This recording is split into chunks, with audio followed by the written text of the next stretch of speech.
So there's some basic theory that I'm presuming that you know.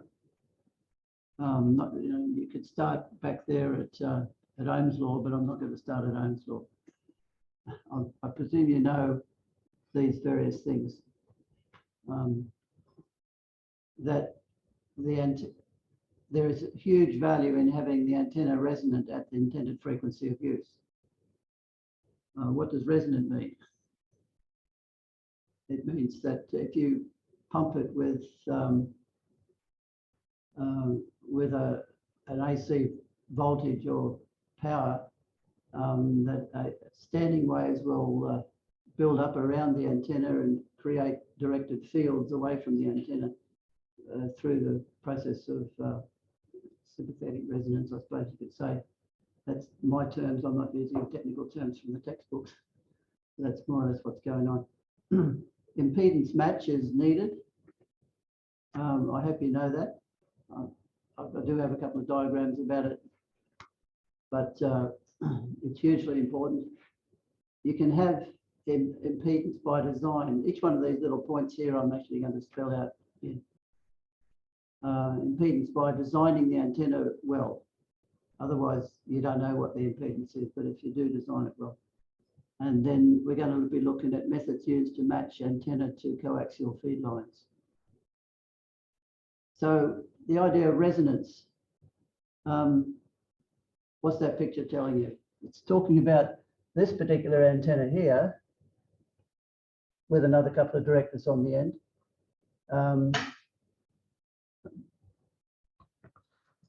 Oh, I'm not using that one. That one. This here. Talking about this antenna here, you can see a little bit of it. Don't want to... You want me to hold it up? Oh, I think it'll be all right for the moment. Thank you. A whole lot of things. Anyway, the diagram there is showing you the SWR graph as you sweep the frequency through where you want it to operate. So marker 1 will be 144.0. Marker 2 megs. Hang on, didn't work that out. Marker 2 is only about 0.1. Marker 3 is probably about 0.3 or something like that. And you can see it goes through a dip exactly where you want it to be. So here's a good antenna kit building direction to the builder right at the top.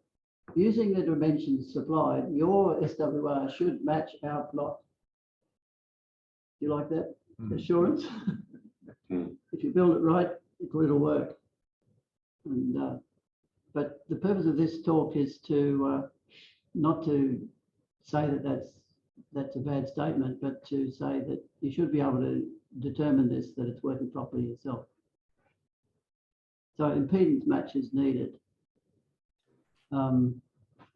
If you've got a transmitter, it's usually designed in normal amateur radio circles these days to have 50 ohm output impedance.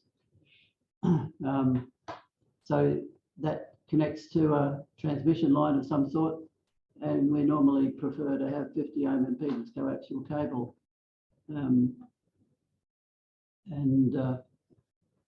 Of course, that's 50 driving into 50 ohms is a good story. And then the antenna over on the other side over here, if it has a 50 ohm input impedance, all well and good. But do we know that? A bad match leads to poorer power transfer as well as possible damage to the transmitter. And when we're talking about impedance there, we might have just resistive impedance at the wrong value, or they're very likely, in most situations, there are reactive attributes, capacitive or inductive attributes of impedance, which are cause problems. So again, we're interested in getting a 50 ohm resistive look in that antenna. The antenna will still work if it's got a bad impedance match, but just not as well as it would if it is properly matched. Impedance by design, this is a little bit tongue in cheek here. Who remembers the old term DL6WU? Yep. From the 1980s, this Gunther Hock was experimenting with methods of moments, determination of field around Yagi antennas, and he stumbled on or worked out or whatever that whether it's 2 meters or 70 centimeters, if you have this expanding distance between directors, getting further as you get further away from the driven element, the director gets further away, a bit further away each time. That picture is of a 2 meters and 70 centimeter array that I used to use in the field for many years. Sadly, I don't do it anymore. But there's a 10/10 on 2 meters, and then in the middle is 21/21 on 70 centimeters. Fantastic array. Sorry, Doug, can you just explain to me that which is the driven element and which are The folded dipole. The driven, wait, the go and point them out?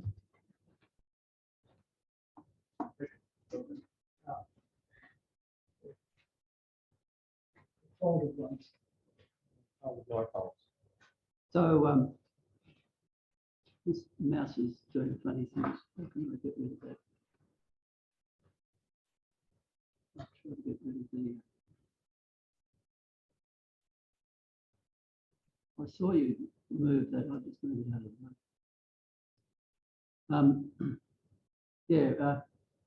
way. That's the driven element, and any of the parasitic elements behind it are longer than it, and they're reflectors. So they have the effect of whatever field is emanating and going backwards, they reflect it forward.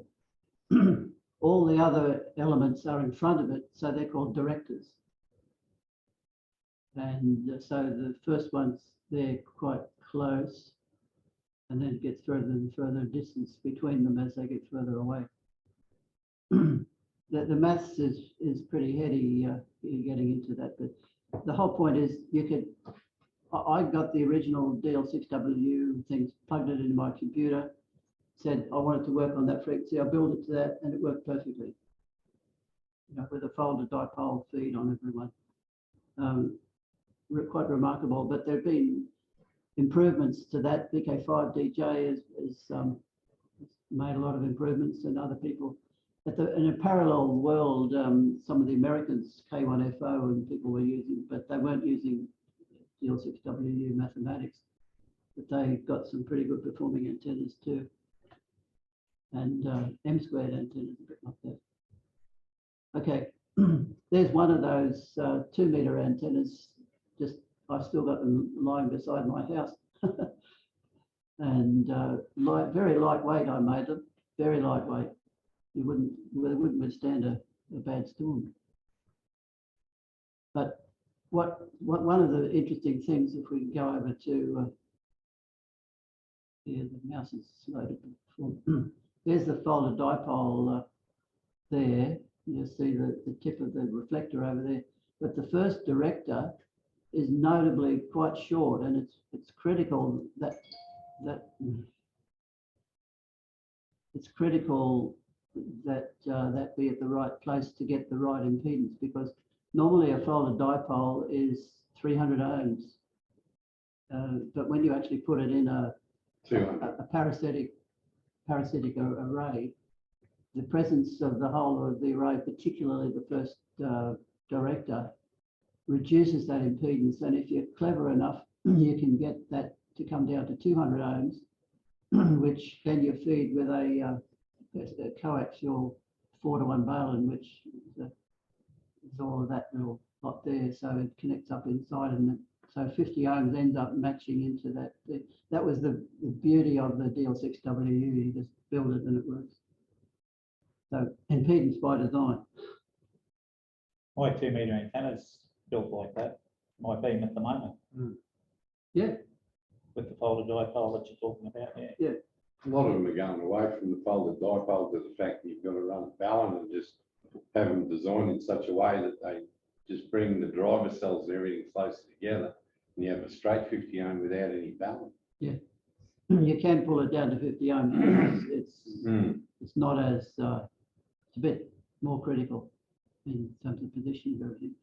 So you can have impedance by design by just going out and buying a commercially made antenna that you know is good.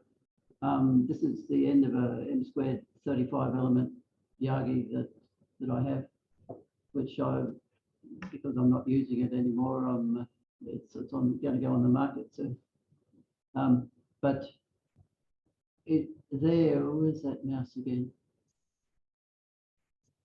How long is it? I'm not quite sure, about 2.5 meters, I think. Might be 3 meters. Why is my mouse not moving on that picture up the front? Oh, because I was off the picture. All right, so here is the same general principle, a reflector, driven element, and a set of directors. And note the first director is closer to the folded dipole. But the interesting thing about this is it's not a 4-to-1 Balun. There's 50 ohm connection coming in here, and then it goes by coax inside the driven element right up here and around there, and then it's split in the middle.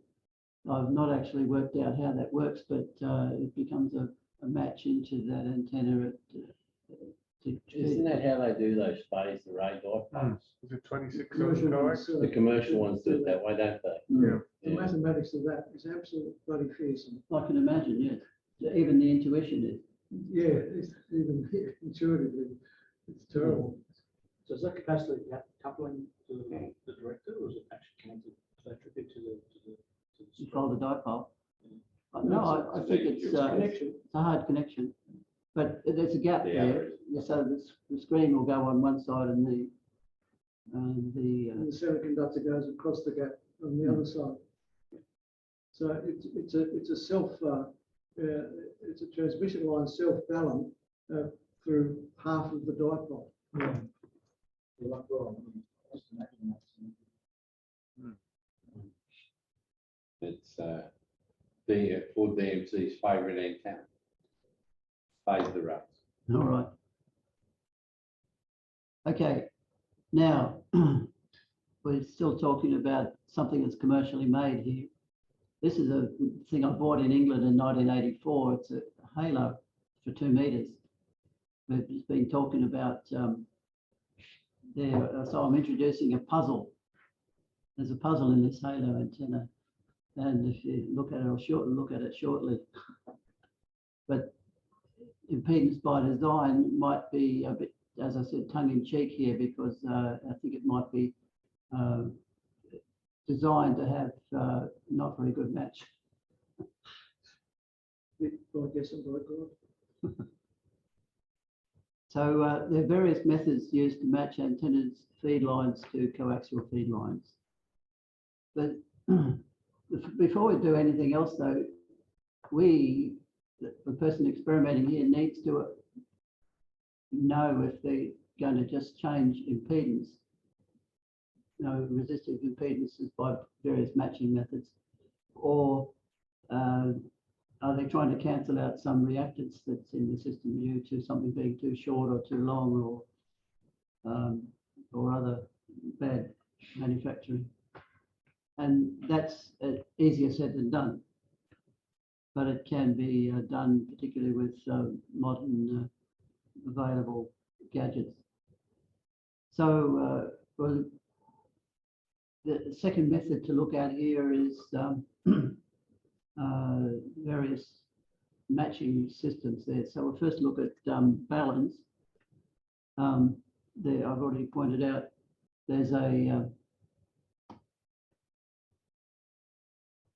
this of course is a 4-to-1 Balun, which means this length here, that piece of coax is electrically a half a wavelength long, and it means that the phase of at the other end of the one that's joined onto this side here is 180 degrees out of phase with what it is on that side. Similar thing by a different name, by a different manufacturer, is there's the feed line coming in on that end connector. This is the directive systems, well, it's a T-matched 2-meter antenna. Well, no, that's the mouse. From the bottom of the screen.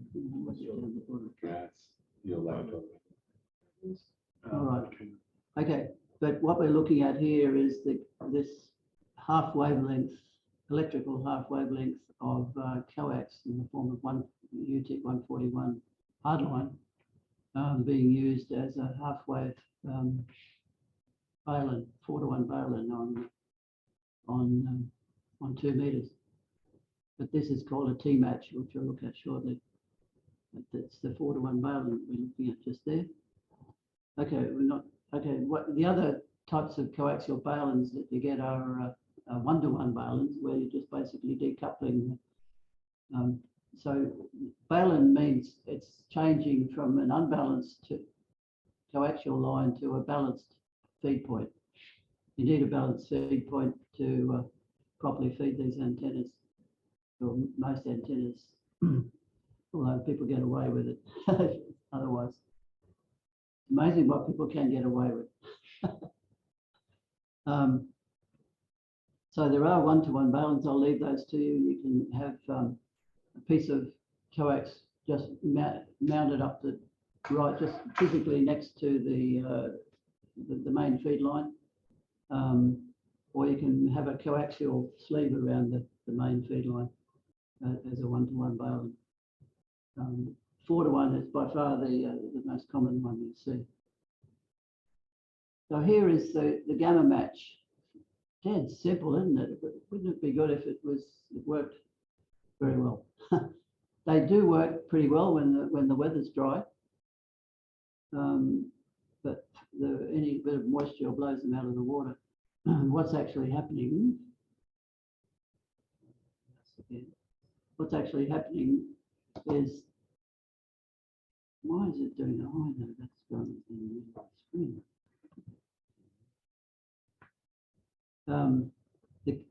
The shield of the coax is connected to the midpoint of the antenna. The center of the coax, well, can I just say, if you're to connect the connection here to be very low impedance, and then if you were to move, what's it, mouse disappearing, everyone?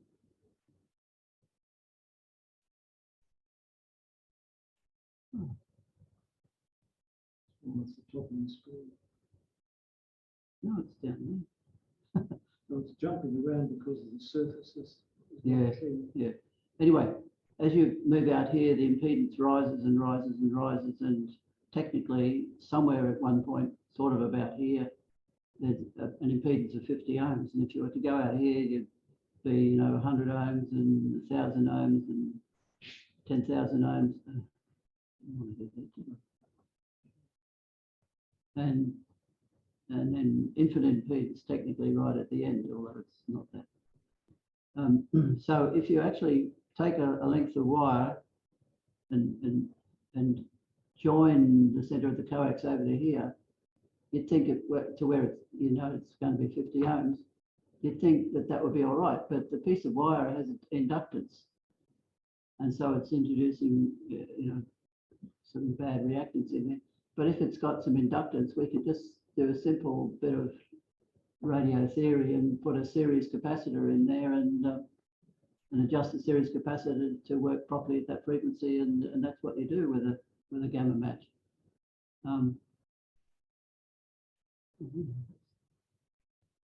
That's why that was there. Good. So here we have that trusty 6-meter beam. Looking for the mouse again.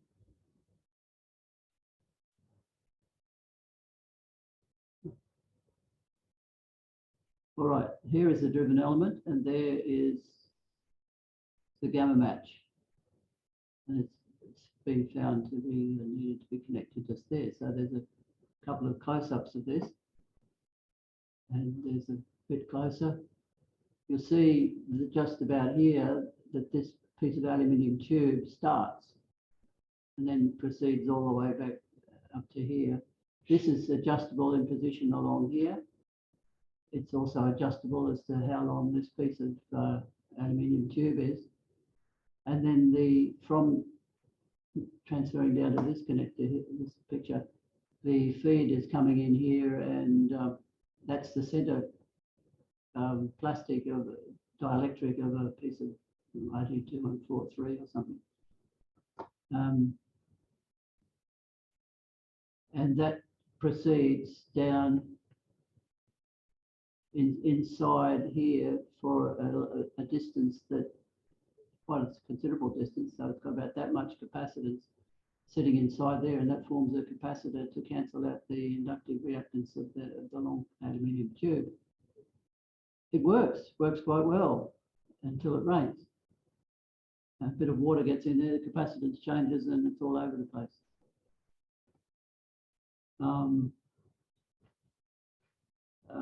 But I noticed recently that someone I know purchased some an antenna, 2 meters and 70 centimeters, and it had a gamma match on each of 2 meters and 70 centimeters. I haven't yet heard that it's working very well, but certainly it's a cheap and easy way to get a match going. Go back to here's the thing I introduced as a puzzle. What's missing in that design? No capacitor. No capacitor, that's right. There is no capacitor there, and yet that was being sold and it worked. I mean, I used to have it on the back of a camper van and drove all around in England talking to people on 2 meters AM, a 2 meter sideband with an IC202. But what I've often thought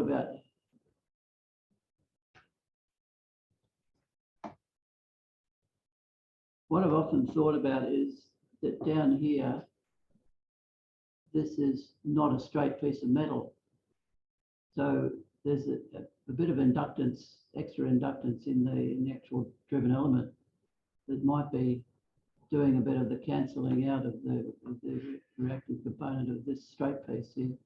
I don't know, I've never really explored it, but there's something funny going on. But I think it's a puzzle. Did you ever look at it with a vacuum analyzer? No, I haven't. Got the VNA here, and possibly we could do that if you've got time, but probably don't have time. Here's I put this one in here, it wasn't on the original list. Delta match. The very, very first antenna I made in 1967 for 2 meters, it's a 5-element beam. I think it's an antenna that's described in that book, or a forerunner to it, is a delta match. So it had a 4-to-1 Balun followed by this delta looking thing with some stretched out wires. And it worked. And it seemed to measure pretty well, but there is this match called a delta match, which is able to work. But probably people don't use that very much more these days because the T match is so widely used and works really well. The T match is working by you see the diameter of the driven element here, which actually is copper in this situation, not corroding because it's held apart from the boom by the insulator rings there. But look at the T bars coming out here, it's a noticeably thinner diameter. And it's that difference in the diameter between this one and that one which allows you to get the match. You've still got to put these little shorts at the right position, and finding out where that is a game.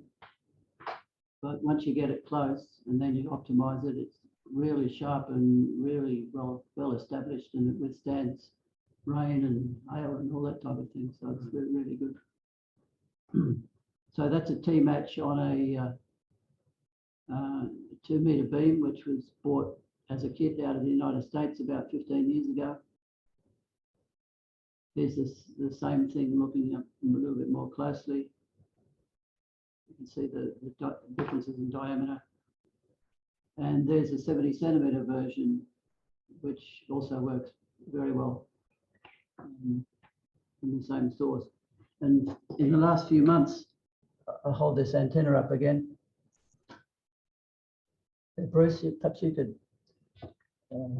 smile at the camera. Yeah. Yeah, that you can see the difference in diameters between the T-bars and the driven element is not so pronounced. But the remarkable thing is how far apart they are. This is assembled from the kit, and all of those lead lengths that are hanging around there, which I would like to trim short, but they've left them that way. So that was assembled as according to the book of directions. I fully expect it to work very well because all of the stray inductances and things are going to be nudged out of existence by the repositioning of those shorting bars on between the T-bars and the driven element. So that's what, if you're able to adjust things and match them to get a good final, very good return loss or SWR, then it's very good. Thanks, Bruce.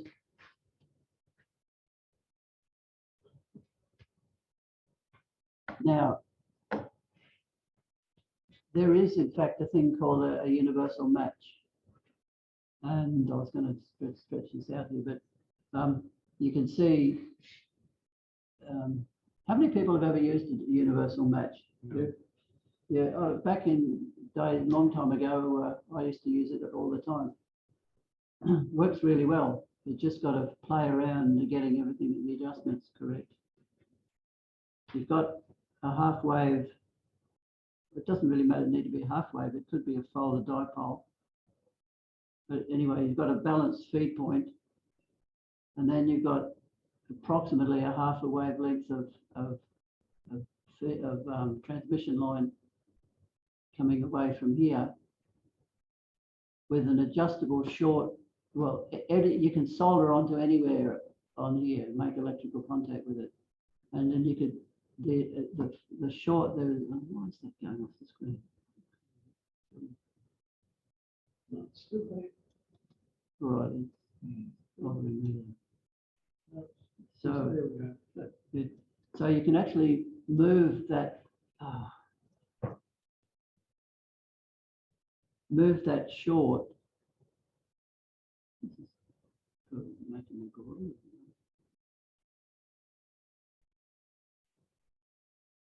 Look, it's delayed talk. I'm sorry. Anyway, that bottom short can be moved up and down to an firstly unknown position where it actually becomes a beautiful half wave, electrical half wave away from the feed point. But whatever impedance peculiarities there are at the feed point can be cancelled out by whatever position you put that short. So it's a very cleverly discovered little position that's exactly right. And then somewhere closer to away from from where that short is, there'll be a point where you can put a balanced connection, which in usual situations could be a 4-to-1 Balun or a 1-to-1 Balun. And if it's a 1-to-1 Balun, it will be pretty close to the short. It'll be pretty close to the short. And if it's 300 ohms, it'll be somewhere up where it's drawn there. Or, a 4-to-1 Balun is 200 ohms, so it'd be somewhere in the middle. But it's a matter of finding it out by, people would generally use a SWR bridge or something like that. Anyway, we'll talk about that shortly. So that's the universal match.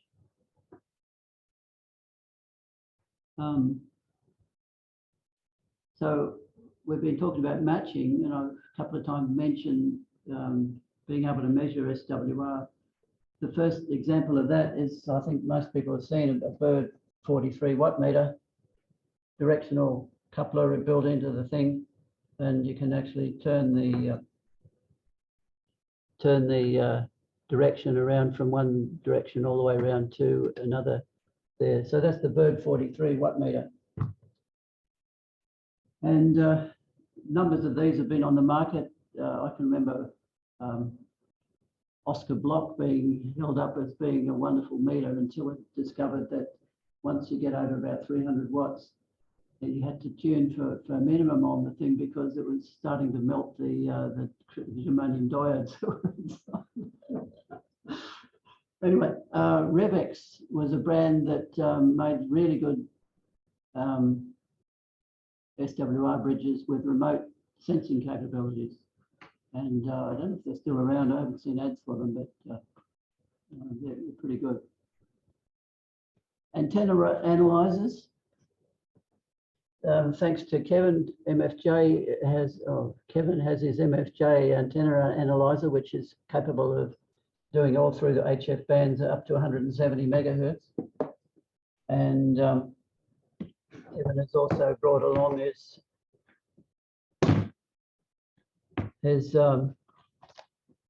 mini VNA, which is a clever little thing that will give you instant analysis of what's going on in the impedance world and sweep frequency performance and all sorts of things. If you want to do it simply, use a antenna analyzer, and there's some automatic ones on the market these days. I like using this manual one that Kevin's loaned me. But the automatic ones are really clever.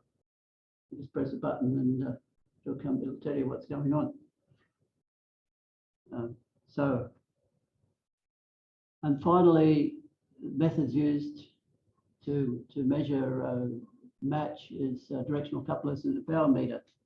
So we're talking about any sort of power meter. I've got microwave ones at home that are good Hewlett Packard ones. But if you look in the current edition of amateur radio, recording in progress. If you're looking in the current edition of amateur radio, there's a clever article in there showing how to build one that'll be very good up to 500 megahertz. So very good. The editor must have something up his sleeve, I think. Okay, directional couplers come in many forms. Here's a little one with SMA connectors on it that's good for right through HF up to, I think, a gigahertz. So, Doug, if you want to see it on the screen, you can share. Oh, okay.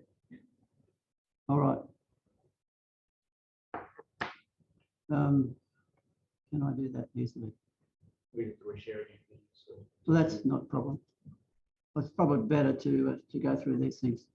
So here's this little directional coupler. Works quite well. I use it on HF and even on 50 megahertz, but probably good up to several hundred megahertz. Here's a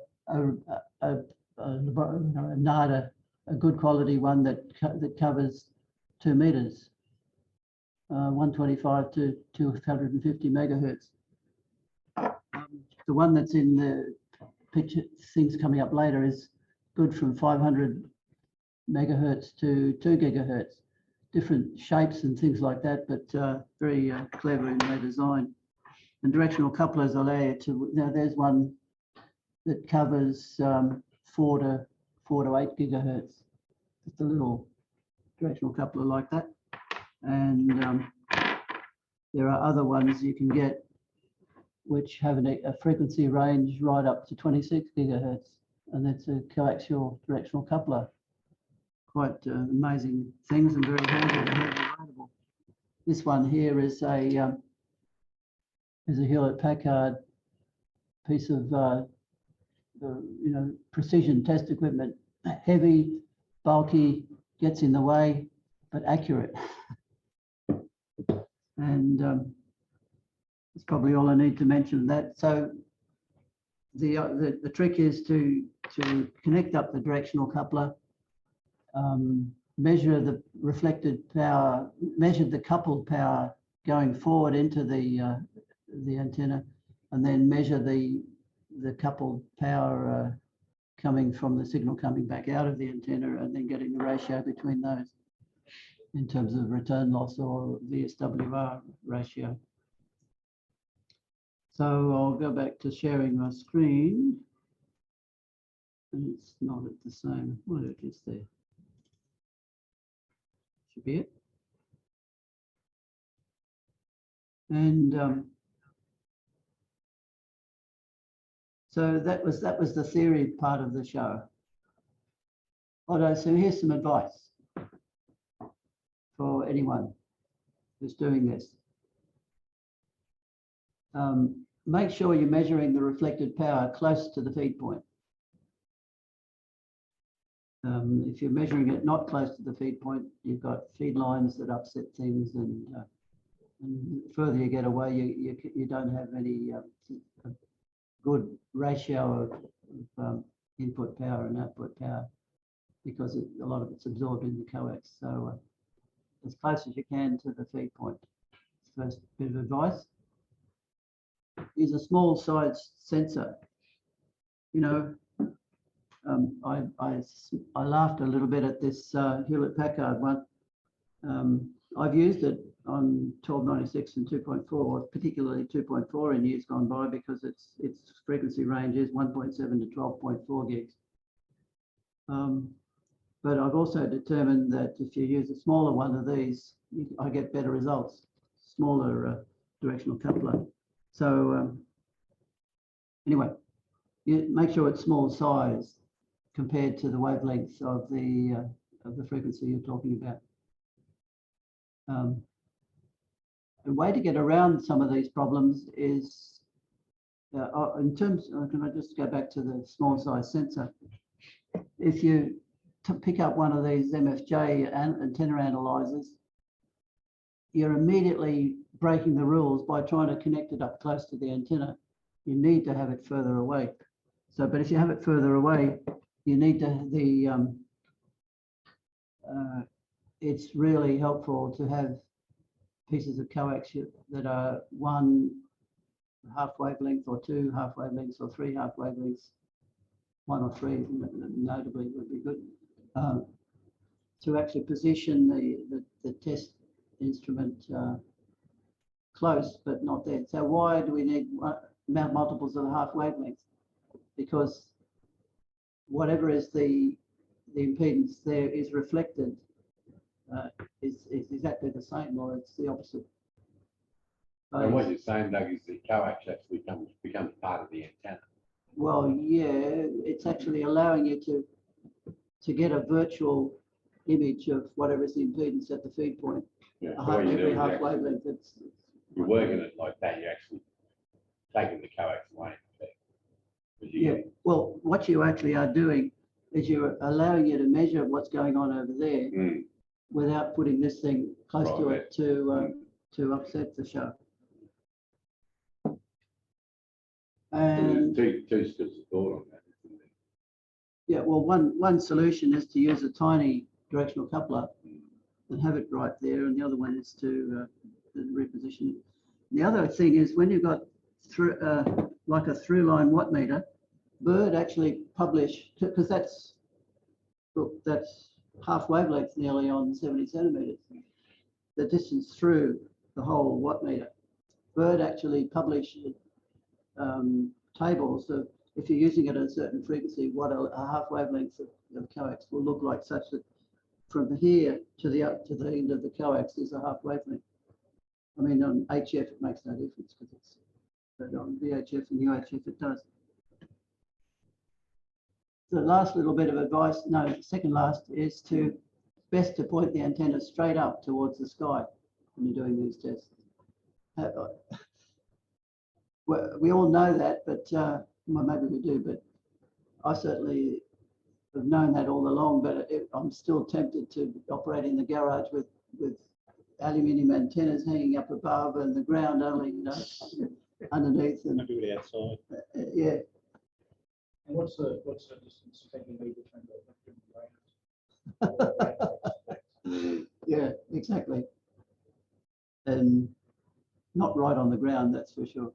Well, if you believe a reflector working, you could put it right on the ground, but clearly they don't. They have some effect. Yeah. Well, I'm worried about the near field. You know, you use it, wooden step ladder, Shouldn't matter. put it in this wooden step If you ladder, believe in a reflector's up working. and down. There's always some juice. Check the antenna, It's hard to measure. the reflector was probably this far. Yeah. that's Anyway. right, That's all The good point about pointing it straight up in the sky is that there's not going to be anything in front of it to interfere with it and reflect signals back. And hopefully you've got it in a position where you're not near a metal wall or something like that, Or a power line. or a power line or whatever. Yeah. So I would recommend touching the power line. Yeah. No.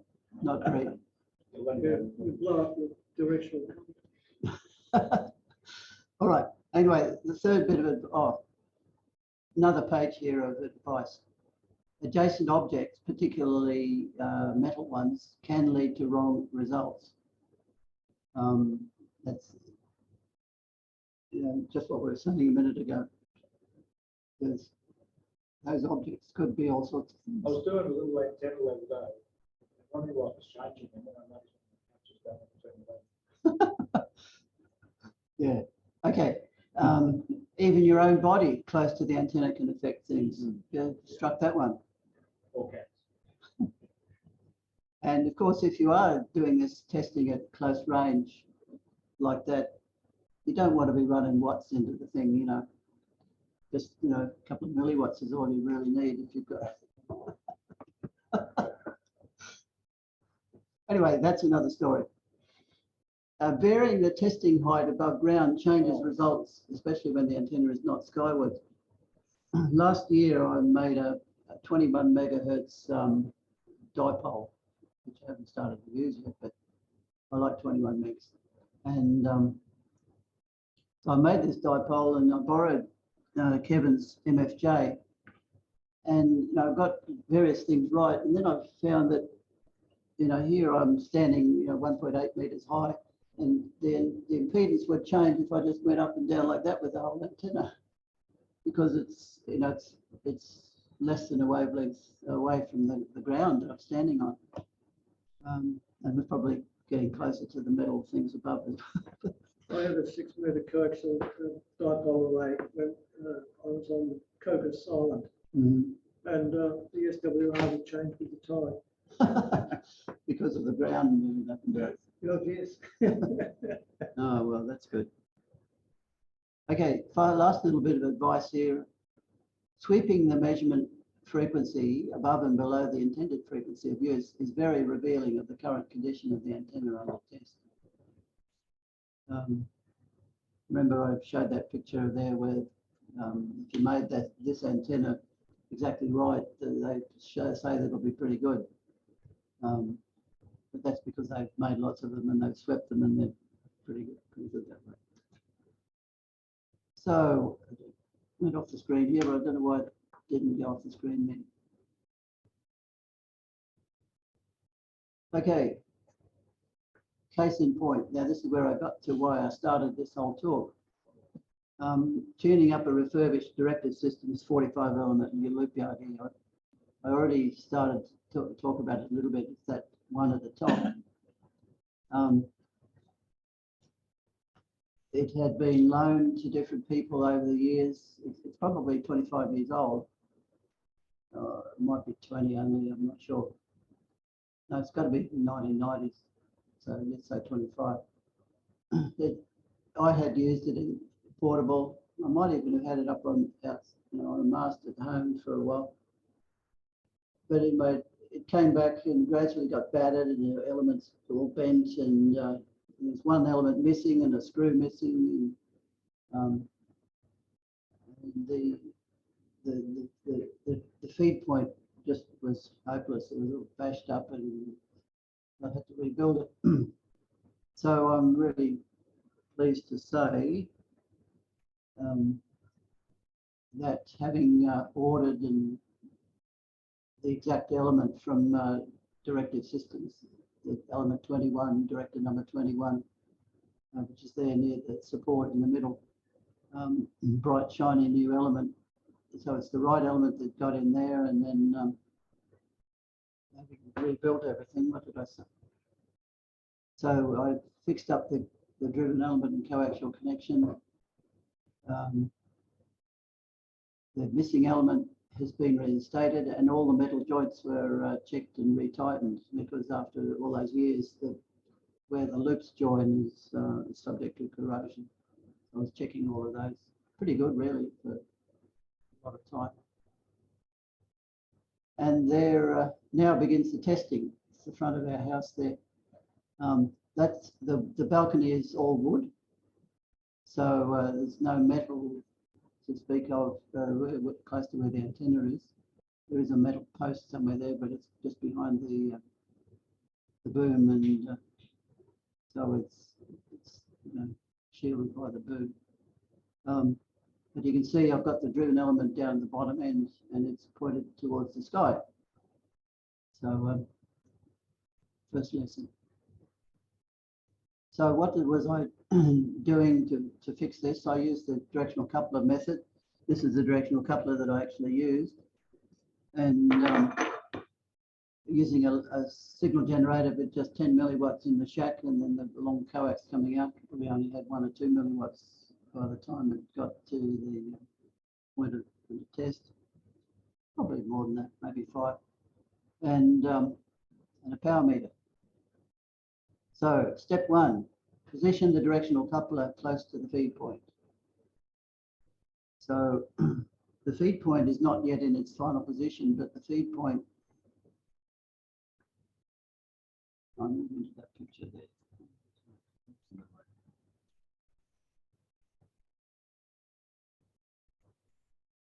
The feed point is here because that piece of hardline coax is not yet in its final position. It's going to be subject to being pushed in and out. So it needs to be straight. But eventually it will come up here, as you'll see later on, and be joining over here. So at the moment, the feed point is just here. So the directional coupler is directly there. And you'll notice the signal's arriving on the end of the directional coupler here. And the measurement point is there, and that's measuring forward power. Step 2 is determine the reference level in the forward direction. So that's what that picture is doing. Then flip the directional coupler around and measure the return loss in the reverse direction. So and then find out the ratio between. So there's the directional coupler having been flipped around, and measuring the return loss. Measuring the reflected power coming back out of the antenna. And microwave power meter gives you a wonderful range of sensitivity as well. Step 4 is where you get involved physically. Improve and optimize the return loss by physically altering the shape of the driven element and or the forward or back tilt of the first director and its first and second directors. So what that's talking about is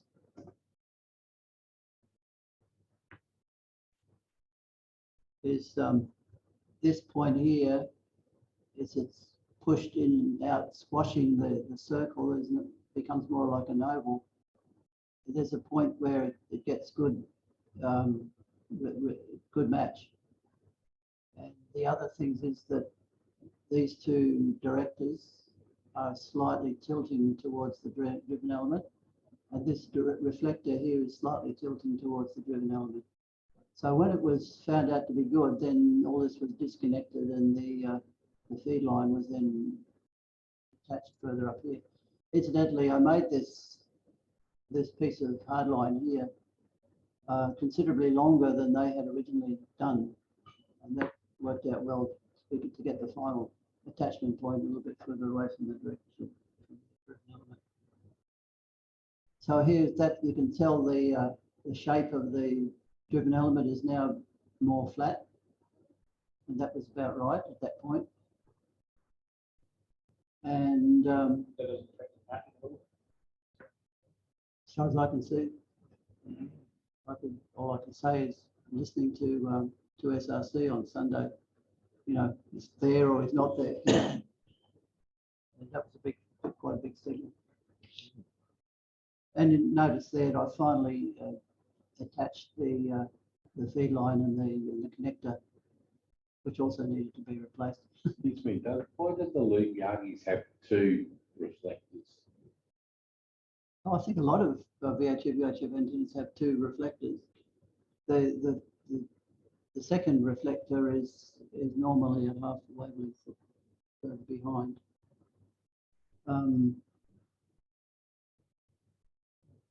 Why? Just better front to back, I guess. All right.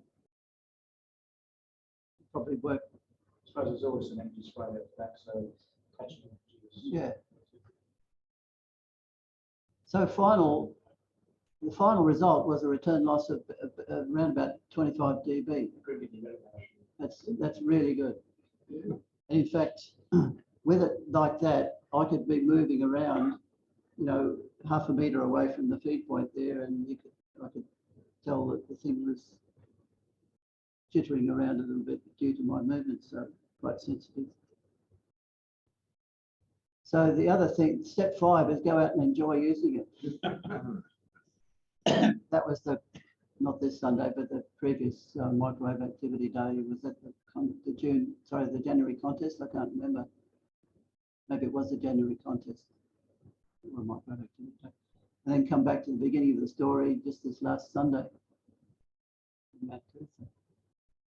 So there you are, gentlemen. Thank you very much. Happy VHF antenna adjustments. Yeah, we've got one of those Loop Yagis at home. Any questions for Doug before we shut down? No. Oh, that's good. All right.